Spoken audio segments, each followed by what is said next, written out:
ఏ course నేర్చుకోవాలో తెలియట్లేదా? అయితే ఇనుమాటిక్స్ career guidance ని follow అవ్వండి. సరే, ఇప్పుడు నేను అడగబోయే ప్రశ్న మిమ్మల్ని చాలామంది ఇది వరకు అడిగారు. నేను విన్నాను, చూశాను, ఇంటర్వ్యూలో చూశాను. అయితే అది ఏందో అలా అలా వచ్చి అలా టాపిక్ వెళ్ళిపోయింది. బట్ చాలామందికి ఇప్పటికీ ఆ అనుమానం అలాగే ఉంది. నాకు దీని మీద చాలా బలమైన వివరణ కావాలి. మీరు ఈనాడు నుంచి బయటికి రావడానికి కారణం ఈటీవీ ప్రభాకర్ గారా? అవునా కాదా? లేదు అంటే ఆయన పర్టికులర్గా ఆయన చెప్పడానికి లేదండి. ప్రభాకర్ గారు నేను మంచి ఫ్రెండ్స్ మేము. అదే అలా ఏం లేదు. అంటే అక్కడ సందర్భం కొంచెం అలా అలా కలర్ వచ్చిందనమాట యాక్చువల్గా అది.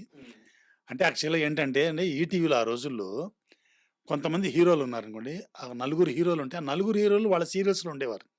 వాళ్ళల్లోనే క్లాష్ వస్తుండేది. అంటే ఎవరైతే పాపులర్ ఆ నలుగురు అక్కడ ఉండే 8 సీరియల్స్లో వాళ్ళే ఉండేవారు. సో డేట్స్ క్లాష్ వస్తాయి. అలాగ నేను సీరియల్ చేస్తున్నప్పుడు జాకీ గారు ఉన్నారు, ప్రభాకర్ గారు ఉన్నారు. సో జాకీ గారు ఏదో బిజీగా ఉన్నారు, ఆయన 4 సీరియల్స్ చేస్తున్నారు. సో ఆయన రాగానే ఆయన క్లోజ్ షాట్స్ అన్ని ఫస్ట్ తీసేసి ఆయన పంపించి, మా సీరియల్సే కదా, అది మా సీరియలే, ఇది మా సీరియలే. సో అడ్జస్ట్మెంట్లు ఉండినాయి. అడ్జస్ట్మెంట్లో ఈయన కొంచెం హర్ట్ అయ్యారని ఈయన చెప్పారని అలా కలర్ ఇచ్చారు నాకు.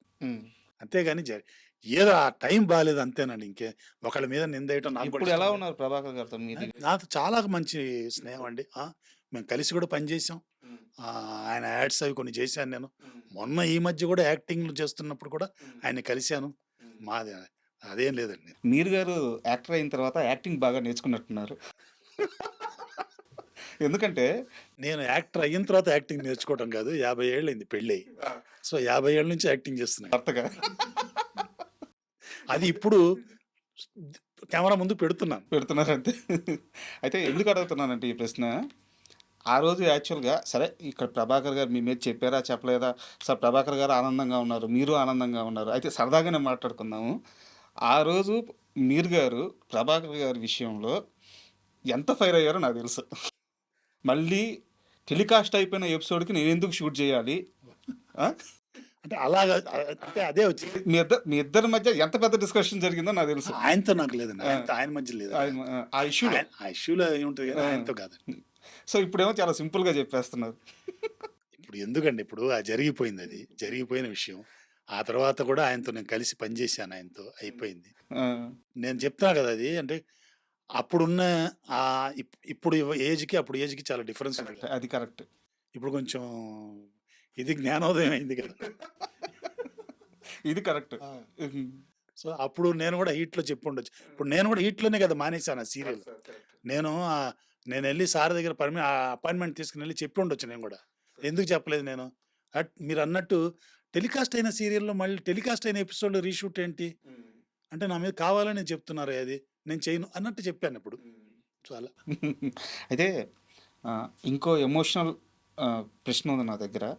బట్ ఇది అడుగుతున్నందుకు క్షమించండి, మిమ్మల్ని బాధ పెట్టాలని కాదు, బట్ అడగాలనిపిస్తుంది కాబట్టి అడుగుతున్నాను. మీ అమ్మగారి విషయంలో సరైన నిర్ణయం తీసుకోలేదు, సరైన డాక్టర్ దగ్గరికి సరైన సమయంలో తీసుకెళ్ళి ఉంటే బాగుండేది, ఒక రాంగ్ డెసిషన్ తీసుకొని తప్పు చేసామని మీ కుటుంబం మొత్తం ఇప్పటికీ చాలా బాధపడుతున్నారా?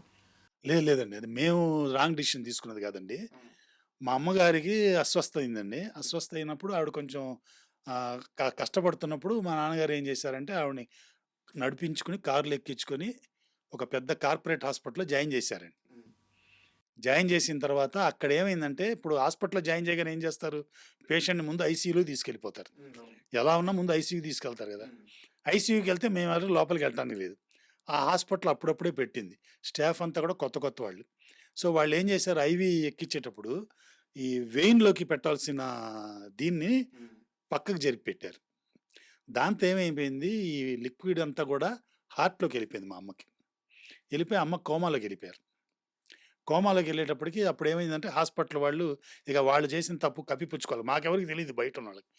వెంటనే వెంటిలేటర్ అది పెట్టేశారు మా అమ్మకి. లైఫ్ సేవింగ్ ఇది పెట్టేశారు. అలా పెట్టేసేసి ఇక అక్కడి నుంచి మా అమ్మకి టార్చర్ మొదలుపెట్టారు. పాప ఆవిడ నడుచుకుంటూ వెళ్ళి హాస్పిటల్లో చేరిన ఆవిడకి అక్కడ టార్చర్ మొదలైంది. సో ఆ టార్చర్ ఏమైందంటే, ఈ వెంటిలేటర్ కూడా ఆ రోజుల్లో ఏంటంటే ఇలా ఉండేది కదండి, ఇక్కడ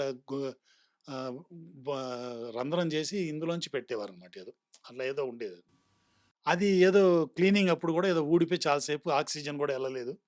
ఇక మా అమ్మ ఆఖరి గడియలు ఆవిడ ఇదైపోయిందనమాట. సో, అలాగా ఆవిడ అన్‌ఎక్స్‌పెక్టెడ్‌గా అంటే మేము పాపం నడుచుకుంటూ వెళ్ళి హాస్పిటల్‌కెళ్ళి చేరి ఆవిడ మృతదేహంగా వచ్చిందనమాట బయటికి. అది. మెడికల్ ఎర్రర్ అనుకోవచ్చు ఇది. మెడికల్ ఎర్రరే. మేజర్‌గా మెడికల్ ఎర్రరే. ఇప్పుడు మెడికల్ ఎర్రరే అది. కానీ మనం ఏం చేయగలుగుతాం దానికి? అప్పుడేదో నా ఫ్రెండ్స్ అందరూ కూడా హాస్పిటల్ మీద కేసేది. ఏస్తే మాత్రం మా అమ్మొస్తదా? రాదు గదా! ఇప్పుడు ఇదంతా తలకాయ నొప్పి. వీళ్ళతో చుట్టుకుంటూ ఈ డబ్బులంతా ఖర్చు పెట్టి ఎందుకు ఇంక అయిపోయింది. అమ్మ ఆయుష్ అంతే అనుకోని ఊరికేసి. అండ్ ఇప్పుడు కొన్ని నెలల క్రితం సార్ చంద్రశేఖర్ అని చెప్పి ఒక ఆర్టిస్ట్ ఉంటారు. సీరియల్స్ చేసాం. రాజమౌళి గారి సినిమాల్లో కూడా అవును. చేశారు. ఆయన అవునవును. చాలా సీరియల్స్‌లో కూడా యాక్ట్ అవునవును. చేశారు. చాలా మంచి ఆర్టిస్ట్. ఆయన ఇంటర్వ్యూ చేసినప్పుడు తెలుగు సీరియల్స్‌లో తెలుగు వాళ్ళు ఉండట్లేదు. ఆ! ఆ! ఎవరో కన్నడ వాళ్ళో, తమిళ్ వాళ్ళో వస్తారు. ఒక 20 సంవత్సరాలు, 25 సంవత్సరాలు పనిచేసిన టెక్నీషియన్ ఎవరో వాళ్ళకి తెలీదు. 20 సంవత్సరాలు సినిమాల్లో వెలిగి ఇక్కడికి వచ్చిన ఆర్టిస్టులు ఎవరో తెలియదు. వాళ్ళ ముందు కాలు మీద కాలేసుకుంటారు. వాళ్ళ ముందు ఫోన్ మాట్లాడతా విష్ చేయరు. వాళ్ళు విష్ చేసినా పట్టించుకోరు. సెట్ అంతా గందరగోళంగా చేస్తూ ఉంటారు. నిర్మాత అడగడు, డైరెక్టర్ అడగలేడు, ధైర్యం లేదు. ఇలాంటి వాతావరణంలో పనిచేయక చాలామంది సీరియల్స్ మానేశారని చెప్పి ఆయన ఒక స్టేట్మెంట్ ఇచ్చారు. దానికి సీరియల్ ఆర్టిస్టులు చాలామంది పర్సనల్గా ఆయన చెప్పింది కరెక్ట్ అని చెప్పి నాతో చాలామంది చెప్పారు. మీకు అలాంటి ఎక్స్పీరియన్స్ ఏమన్నా ఉందా? నాకు అలాంటి ఎక్స్‌పీరియన్స్ లేదండి. అంటే యద్భావం తద్భవతి అంటామండి. మనం ఎలా ఉంటామో, మనం ఎలా అనుకుంటామో అలాగే ఉంటారు వాళ్ళు గూడా. అంటే వాళ్ళు పాపం అక్కడెక్కడి నుంచో వస్తారు కన్నడ నుంచి. వాళ్ళెందుకొచ్చారు, వాళ్ళనెందుకు తీసుకొచ్చారంటే అది వేరే టాపిక్ అది. అది ఛానల్స్ వాళ్ళ ఇష్టం. ఛానల్స్‌లో ఏంటంటే ఒక కొత్త సీరియల్ మొదలుపెడుతున్నప్పుడు ఆ క్యారెక్టర్ కనిపించాలి. ఆర్టిస్ట్ కనిపించకూడదు అని వాళ్ళు కొత్త ఫేసెస్ కోసం అన్వేషిస్తూ అక్కడి నుంచి తెచ్చుకుంటారు వాళ్ళు. కన్నడ నుంచి తీసుకొచ్చి పెడుతున్నారు వాళ్ళు. దాంట్లో అతి ఏంటంటే ఒక హీరో, హీరోయిన్ అంటే ఓకే గానీ హీరోయిన్ తల్లి, హీరోయిన్ తండ్రి, హీరో తమ్ముడు వీళ్ళని గూడా చేర్చుకోవడం మొదలుపెట్టారు. అది కొంచెం అతి. అంటే ఆ మాత్రం మన దగ్గర లేరు. ఇప్పుడు హీరో, హీరోయిన్ అంటే మీరు క్యారెక్టర్ కోసం పిలిపించుకున్నారంటే అది కొంచెం అర్థం పర్థం ఉంటది. మిగతా క్యారెక్టర్ అది కొంచెం అతి. అది సెపరేట్ ఛానల్ అది. ఇప్పుడు ఆ పిల్లలు అక్కడి నుంచి వచ్చిన తర్వాత వాళ్ళు చాలా టాలెంటెడ్ ఉంటారండి వాళ్ళు. పిల్లలు అక్కడి నుంచి వచ్చిన వాళ్ళు చాలా టాలెంటెడ్ యాక్చువల్‌గా. కన్నడం ఆర్టిస్టులు అంటే అండి చాలా టాలెంటెడ్ ఉంటారు. ఎందుకంటే కన్నడంలో సీరియల్స్ అంతా కూడా ఆన్‌లైన్ అండి అది. అంటే వితౌట్ డబ్బింగ్ చేస్తారు. వాళ్ళు నేర్చుకొని చెప్పాలి. హ్మ్. సో, వాళ్ళు అవన్నీ నేర్చుకొని చెప్పడం అంటే కొంచెం బాగా గ్రాస్పింగ్ పవర్ అది బావుంటది. వాళ్ళని మనం తెచ్చుకుంటాం ఇక్కడ. ఇక్కడ మన దగ్గర ఏంటంటే రుద్దుతాం ఇప్పుడు. ఒక రోజు వచ్చారంటే ఆ రోజులో ఒక 10 సీన్‌లు, 15 సీన్‌లు ఇక ప్రాంప్టింగ్‌లే కదా! సో, వాళ్ళకి కూడా టైమ్ ఇవ్వం. సో, వాళ్ళకి తెలీదు. ఇప్పుడు ఎవరో ఒక అమ్మాయి అక్కడి నుంచి వచ్చిందనుకోండి. ఆ అమ్మాయికి నేనెవరో ఎట్టా తెలుస్తది? ఇప్పుడు నేను పెద్ద పోటుగాడిని 50 సంవత్సరాల నుంచి ఉన్నానంటే ఆ అమ్మాయికి ఎట్టా తెలుస్తది? ఏం తెలీదు కదా! ఎవరైనా చెప్తే తెలుస్తది. లేదా నేనెళ్ళి ఇంట్రొడ్యూస్ అన్నా చేసుకోవాలి. అలాగ అందుకని వాళ్ళు ఇవ్వట్లేదంటే వాళ్ళ పైగా యంగ్ జనరేషన్ వాళ్ళు. ఇప్పుడు ఇప్పుడు మనం గూడా కొత్త నీరుని బట్టి కొంత మనం గూడా వాళ్ళకి స్పేస్ ఇవ్వాలి గదండీ! ఇప్పుడు నేను ఇలా కాలు మీద కాలేసుకున్నారు. నా ముందు అలా ఉండకూడదు అనుకోవటం గూడా అంత కరెక్ట్ కాదని నేను అనుకుంటున్నాను. ఇప్పుడు నేను సీరియల్ జేస్తున్నాను అన్నపూర్ణ వాళ్ళది. అందులో బెంగుళూరు నుంచి వచ్చిన వాళ్ళున్నారు. చాలా ఆప్యాయంగా ఉంటారు. చాలా ప్రేమతో ఉంటారు. నేను వాళ్ళతో అలాగే ఉంటాను. అదే మీకు చెప్పా గదా! యద్భావం తద్భవతి అన్నట్టు. అలా కొన్ని చోట్ల అంటే వాళ్ళు కావాలని చేసేది కాదండి. తెలియక చేయటం అది యాక్చువల్‌గా అది. కావాలని చేసేది కాదు.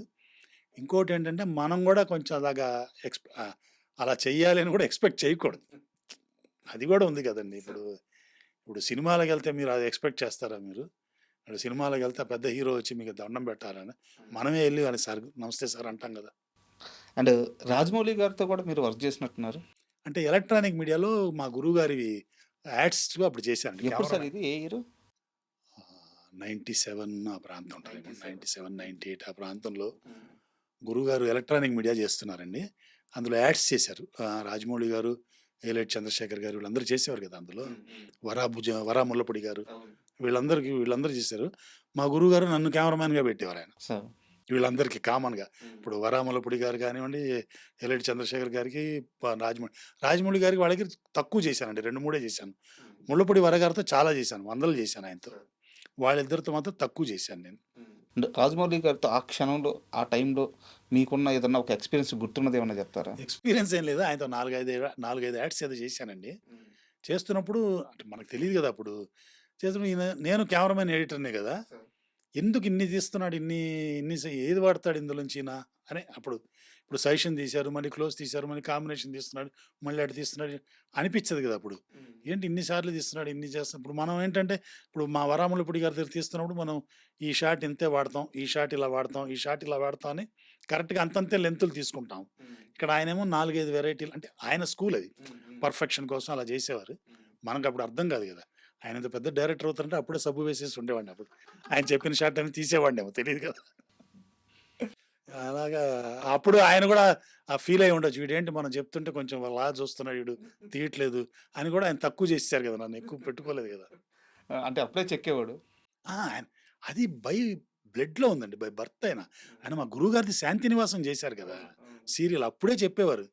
ఆ గురువుగారు కూడా వాళ్ళ ప్రొడక్షన్ హౌస్ వాళ్ళు గొడవ పెట్టేవాళ్ళట. ఇక ఖర్చు అయిపోతుందని. నా గురువుగారు లేదు వాడు బాగా చేస్తున్నాడు ఉంచు ఉంచు అని ఆయన అందుకని మళ్ళీ ఆయన సంస్థలోనే కదా నంబర్ 1 స్టూడెంట్ నంబర్ 1 కూడా గురువుగారిదే కదా చేశారు. సార్ ఇప్పుడు యాక్చువల్‌గా యాక్టర్ అయిన తర్వాత సీరియస్‌గా చూస్తున్నారా రోల్స్ కోసం? లేదు వచ్చినయి చేసుకోవాలని చూస్తున్నారా? అసలు యాక్టింగ్ పైన మీకు ఇప్పుడున్న అభిప్రాయం ఏంటి? మీ మైండ్ సెట్ ఎలా ఉంది? యాక్టింగ్ నేను కావాలని వచ్చింది కాదండి. అది భగవంతుడి అనుగ్రహం. కొంచెం ఎనర్జీ తగ్గింది కదా! అక్కడ చేయటానికి. తర్వాత డైరెక్షన్ చేయటానికి కూడా కొంచెం మాహోల్ అంటాం కదా! అది అట్మాస్ఫియర్ మారింది. ఎందుకంటే నంబర్ ఆఫ్ ఏ అవుట్‌పుట్ చాలా ఎక్కువ ఇవ్వాలి.